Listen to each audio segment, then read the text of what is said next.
Alors vous savez, avec aujourd'hui presque 15 ans d'expérience sur YouTube et toutes les personnes qui me posent des questions pour comment faire en sorte que ça marche et compagnie, il y a souvent ce point-là qui me paraît un peu irréel, mais Chris, c'est quoi le studio pour tourner des vidéos qui est efficace? Comment je fais pour avoir un bon studio? En fait, les gens, ils ont peur de se lancer parfois parce qu'ils se disent j'ai pas le matos, j'ai pas la caméra de ouf, j'ai pas l'éclairage de dingue, j'ai pas du coup le truc cinéma et tout. Et c'est ça qui les empêche de se lancer ou alors de se mettre vraiment à fond et c'est débile. C'est vraiment idiot. En fait, je vous le dis, vous n'avez pas besoin d'un studio compliqué pour avoir un rendu très propre et qualitatif pour vos vidéos YouTube. En fait, le plus important, c'est pas avoir un truc chiant, chiadé et compliqué. Non. Le plus important, vraiment, c'est un setup simple, crédible, propre, efficace. Un truc que vous pouvez installer en 2-2 qui donne un résultat tout à fait potable et où vous dites « Ok, c'est bon ». En fait, vous pouvez créer votre espace de tournage dans un coin de votre appart ou vos bureaux, vraiment, pour pas cher et facilement.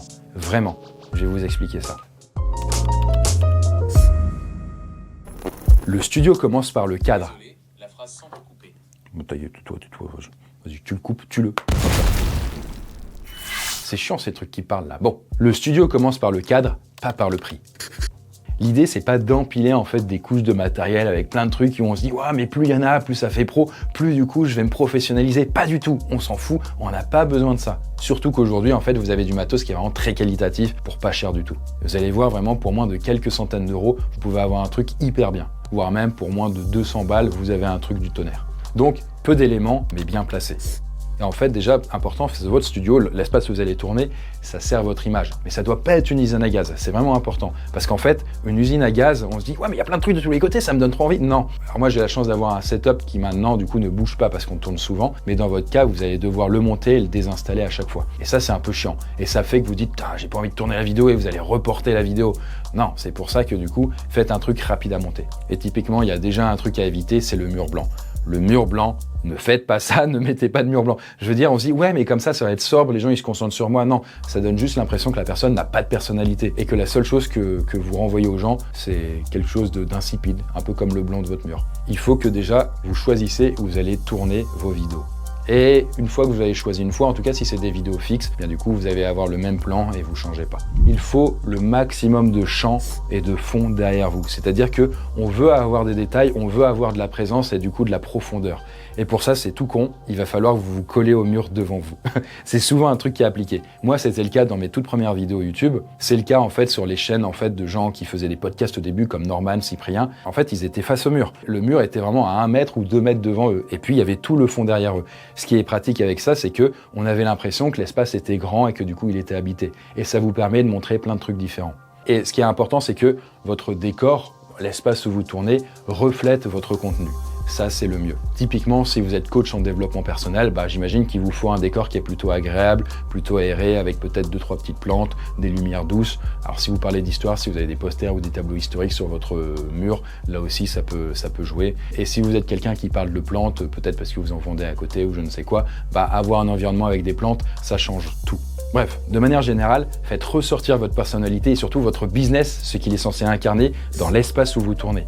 Vraiment, c'est important, il faut que les gens ils sentent que c'est vous, ce décor. Et c'est pour ça qu'un fond blanc, ce n'est personne. Personne ne vit dans un fond blanc. Alors bien sûr, on peut avoir des espaces sobres, mais pas au point où c'est tout blanc, parce que là, du coup, ça donne juste envie de se tuer. On n'est pas dans un hôpital. Et si vous êtes médecin, montrez un hôpital. Mais vous avez compris le truc. En fait, il faut vraiment que ce soit ce décor-là, parce que c'est ce qui va vous incarner. C'est ce qui va aussi vous identifier. Les gens, n'oubliez pas, ils s'abonnent pour vous. En fait, il y a votre personnalité qui retranscrit à travers toutes vos vidéos, parce que sinon, c'est pas vous qui serez en train de tourner. Donc, montrez ça. La vidéo, caméra, lentille, distance, profondeur. Alors là, on arrive sur la partie que les gens vont peut-être redouter. Ils vont se dire, putain, c'est quoi l'objectif? Avec quoi je tourne ma vidéo? Est-ce que je dois acheter une caméra à 3000 balles?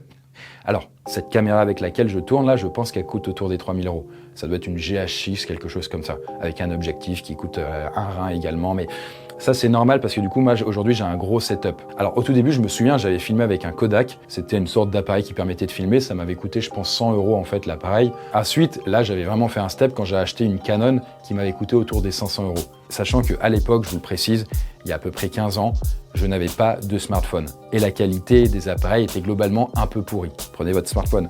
Vraiment, prenez votre téléphone. S'il est milieu ou haut de gamme, ça suffit largement. Vraiment, un smartphone qui coûte quelques centaines d'euros, généralement, l'appareil vidéo est suffisant pour ce que vous allez enregistrer.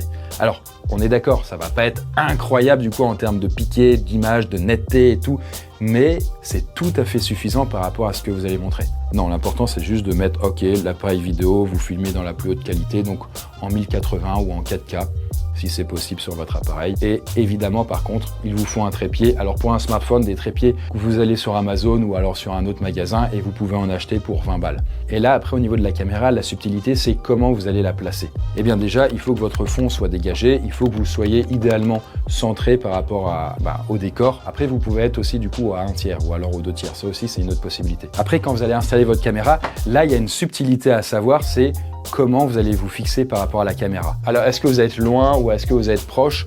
Ça, c'est pas très important. Grosso modo, ce que je peux vous conseiller, si vous voulez pas avoir de doute, c'est que il vous faut à peu près voir votre buste. Donc, il faut voir un petit peu toute la partie bustale. Ça veut rien dire. Vous avez compris du coup. Mais surtout, c'est qu'il y ait peu de vide au-dessus de votre tête. Là, la technique pour ça, c'est mettez votre main à l'horizontale et il faut que ça couvre un petit peu l'espace qui est entre vous et le haut de la caméra. Et si vous regardez mes vidéos, c'est quasiment tout le temps le cas. S'il y a trop d'espace, ça va être bizarre. Alors, vous allez voir, bon là du coup on est d'accord. Bonjour à tous et tout. Alors vous voyez là ça le fait pas, il y a un truc qui déconne. Mais l'inverse est également très étrange. Regardez, c'est ridicule. Bonjour à tous, écoutez, aujourd'hui on va parler de confiance en soi. Non mais ça marche pas. Hop là, voilà, vous avez compris. Je vous donne un exemple. Je me souviens, ça me choquait, c'était que les vidéos d'y penser. Ils ne savaient pas se cadrer. Et ça, c'était un truc récurrent. Alors ces vidéos, elles datent un petit peu, mais il y avait un vide gigantesque au-dessus de sa tête. On avait l'impression que le gars était tout petit, alors qu'en vrai, il est grand. D'ailleurs, petite parenthèse, mais si vous voulez en savoir plus sur l'Académie Fécond et ce qu'il y a derrière, eh bien du coup, j'ai fait une vidéo de 40 minutes où je vous explique comment moi j'ai procédé. Je vous en reparle à la fin de la vidéo. Alors là, je vous montre, moi du coup, quand je suis en train de tourner, je vois ça. Là, il y a le truc qui fait que je peux changer mes fonds. Regardez, par exemple, hop là. Hop là, vous voyez. Et du coup, de mon côté, là, du coup, je suis avec Léa. Coucou Léa. Et là, en fait, c'est, il y a ma caméra, mais la caméra, vous voyez, petit détail, c'est que elle se trouve juste ici. Donc là, c'est une GH6, c'est une GH6. Là, il y a le micro qui est connecté et il y a l'équivalent qui est là. Et là, en fait, on a un prompteur et ça me permet en fait de suivre mon script. Et j'appuie sur les pédales avant et arrière et vous voyez, hop, ça défile. Et en fait, ce qui est marrant, c'est que l'objectif, il se trouve juste derrière le texte au centre. Ce qui fait que quand je regarde mon texte, on a l'impression que je regarde la caméra. Incroyable. Le prompteur, c'est pas nécessaire si vous connaissez votre sujet ou vous êtes déjà expert dedans. C'est vraiment un luxe et je vous conseille pas d'ailleurs d'écrire au mot à mot en fait vos scripts. Mais ça, c'est un autre sujet de vidéo. En tout cas, voilà, là vous voyez, du coup, là il y a mon écran de retour. Hop là. Là, il y a du coup mes lumières qui éclairent mon visage justement et qui donnent la luminosité qu'on veut. Vraiment, ce qui est important et qui fait toute la différence, c'est la lumière. Parce que sans lumière, même avec un appareil qui coûterait 5 000 €, ce sera dégueulasse. Quand vous filmez, surtout si vous êtes face à votre mur, parce que vous voulez avoir un grand champ vide derrière vous, en tout cas le fond de votre pièce, il vous faut de l'éclairage face à vous. Et vous dites, non mais c'est bon si je me mets face à la fenêtre. Ne faites pas ça. La fenêtre, c'est trop versatile, il suffit qu'il y ait du soleil ou que du coup il fasse gris. En l'espace de quelques minutes, la luminosité peut changer, la caméra elle va avoir du mal à s'adapter, il va y avoir du grain, ça va être dégueulasse. Un éclairage, ça vous donne un ton uniforme qui est nickel. Et ce qui est fou, c'est que c'est pas cher du tout. Vraiment pas cher du tout.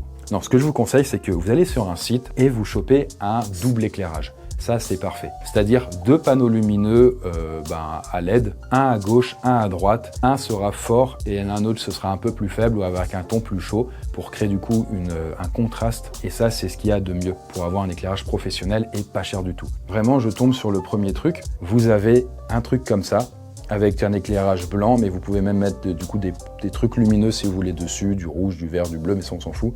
Et ça coûte les deux 50 € l'ensemble. Et c'est fou tellement ça fait la différence. Et de toute façon, sachez-le, si vous êtes face à votre mur, forcément, il y aura la lumière derrière vous, donc vous n'allez pas avoir suffisamment d'éclairage, donc d'où l'importance d'avoir ces panneaux-là en fait qui sont là.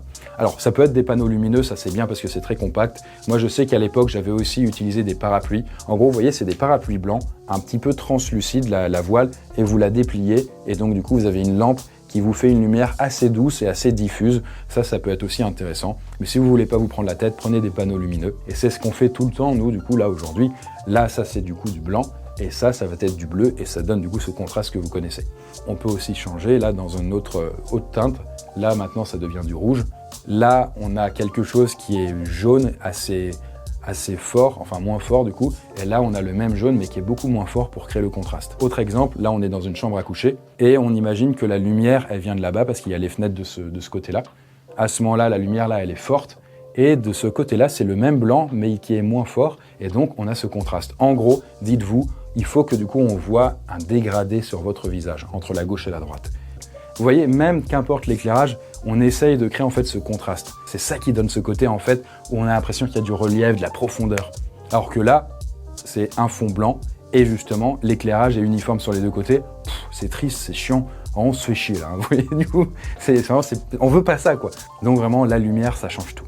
Et le truc qui est marrant, c'est que même si vous avez un smartphone moyenne gamme qui a coûté quelques centaines d'euros, il vous suffit d'avoir un éclairage suffisamment puissant et uniforme avec ce contraste comme je vous ai dit pour que du coup, eh bien là, la qualité visuelle prenne un bond. Par contre, même avec un appareil très cher, vous avez compris, si vous n'avez pas d'éclairage adapté, ce sera dégueulasse. L'audio, ce qui vous fait passer de amateur à pro. Ok, il y a la vidéo, il y a l'éclairage, mais aussi il y a une partie fondamentale, c'est le son. J'ai même envie de dire que le son est encore plus important que la vidéo. Parce que votre tête, bon bah c'est cool, c'est bien du coup si vous êtes bien éclairé, on voit bien les détails de votre peau et puis les boutons, ou alors du coup le fond de teint, enfin vous avez compris. Non, vraiment ce qui est important, c'est qu'on entende bien votre voix, qu'elle soit cristalline, qu'elle soit pure, qu'elle soit claire. Et c'est pour ça, du coup, n'utilisez pas le micro intégré de votre smartphone, ou alors de votre caméra. Même si c'est bien, c'est pas suffisant. Prenez et achetez un micro, des micros à quelques dizaines d'euros, c'est suffisant pour ce que vous allez avoir. Ce ne sera pas exceptionnel, mais on n'a pas besoin que ce soit exceptionnel. Les gens, n'oubliez pas, ils regardent sur YouTube.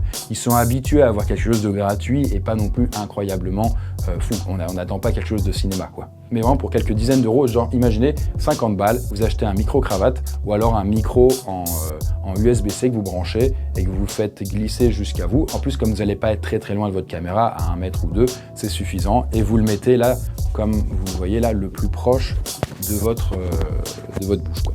Ce que je vous conseille, c'est de l'accrocher généralement au niveau de votre col. Regardez, dans toutes mes vidéos, c'est le cas.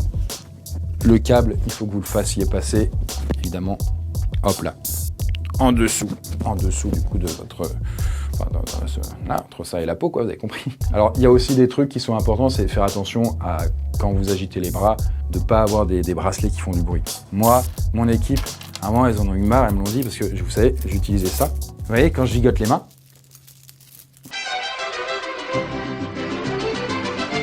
ça fait constamment du bruit et ça, c'est chiant lors du montage. Donc, la solution, c'est juste de pas les mettre, quoi. Et là, il y a un détail aussi, parce que pour que votre son soit bon, il faut que votre pièce soit habitée. Et dans le sens où il faut qu'il y ait du décor derrière, parce que c'est ça qui va retirer le bruit de fond. Parce que si votre pièce est vide ou quasi vide, il va y avoir de l'écho, c'est normal. Mais vous n'avez pas besoin d'avoir des panneaux acoustiques. Vous avez juste besoin d'avoir un petit peu d'écho dans la pièce où vous êtes. Pas besoin de beaucoup. Une chaise, un bureau, un canapé, un tapis au sol. Et du coup, plus il est moelleux, plus justement ça va amortir le son. Si vous avez des petites plantes même en plastique, ça peut aider. En fait, le fait qu'il y ait un peu de... entre guillemets du bazar ou en tout cas quelque chose qui fait que ça habite l'espace, c'est ça qui fait que ça va retirer les bruits. Parce que le son, s'il y a de l'écho, c'est simplement parce que le son il rebondit sur les murs et qu'il n'y a rien qui l'empêche. Par contre, s'il y a des trucs qui sont là pour l'emmerder, et bien du coup vous n'aurez pas l'écho qui peut être chiant et qui donne un côté très bas de gamme. Parce qu'un micro, au-delà du prix, qui fait que bon, plus vous payez cher, mieux c'est évidemment, il y a quand même 2 trucs importants. C'est donc comme je l'ai dit, l'écho de la pièce et aussi la distance du micro avec votre bouche. Et c'est pour ça que les nôtres, ils sont positionnés très près, ils sont grosso modo au niveau de la gorge. Moi, j'ai commencé avec des micros tout pourris et après, j'ai amélioré la qualité. Mais vraiment, j'avais fait l'erreur à mes débuts justement de ne pas avoir de micro. Je galérais à avoir des abonnés, allez comprendre pourquoi. Mais vous n'avez pas besoin de mettre autant d'argent là-dedans. C'est vraiment ça qu'il faut retenir. Vraiment, un truc à 50 balles, ça fait vraiment le taf. Commencez petit, faites vos vidéos et après plusieurs dizaines de vidéos, quand vous dites « Ok, j'ai pris plaisir, je commence à maîtriser YouTube, ça me rapporte de l'argent parce que ça fait des vues, ça amène les gens vers la suite de votre business », là, oui, vous pouvez mettre plus d'argent dans un micro, dans une caméra si vous voulez, mais améliorer progressivement. Le fait d'avoir un matos qui coûte des milliers d'euros ne changera strictement rien à la qualité de vos vidéos. Juste la base efficace, ça suffit pour commencer. Donc vraiment, pour résumer le message, il vous suffit de peu d'éléments, mais juste d'avoir les bons et bien placés. Donc la pièce dans laquelle vous êtes avec une caméra smartphone du coup qui suffit avec son trépied, l'éclairage de chaque côté, le micro installé, un décor qui fait habiter et qui est cohérent avec votre activité, ce que vous racontez. Ça va vous permettre vraiment de commencer et de vous dire ok c'est cool. Sachant que quand vous installez votre setup de tournage, vous n'avez pas besoin de passer beaucoup de temps. Généralement en 10-15 minutes quand vous êtes rodé c'est suffisant et vous pouvez commencer à tourner votre vidéo. Et je vous suggère moi d'ailleurs de tourner plusieurs vidéos en fait sur le sujet pour que quand vous installez et vous désinstallez le setup ce soit pas chiant. Parce que si vous mettez une demi-heure à installer, une demi-heure à démonter et que vous tournez une vidéo qui fait 15 minutes, ça va pas le faire, vous êtes d'accord. En tout cas, si vous voulez en savoir plus, vous pouvez vous abonner à cette chaîne, du coup il y a plein d'autres vidéos sur le sujet. Et j'ai aussi fait une vidéo de 40 minutes qui est gratuite, où je vous raconte un peu plus en détail le parcours qui m'a permis d'en arriver là, comment je fais, tous mes tips. Si ça vous intéresse, le lien est en description. Et sur ce, merci d'avoir vu la vidéo jusqu'au bout, et nous on se dit à très bientôt pour la prochaine vidéo.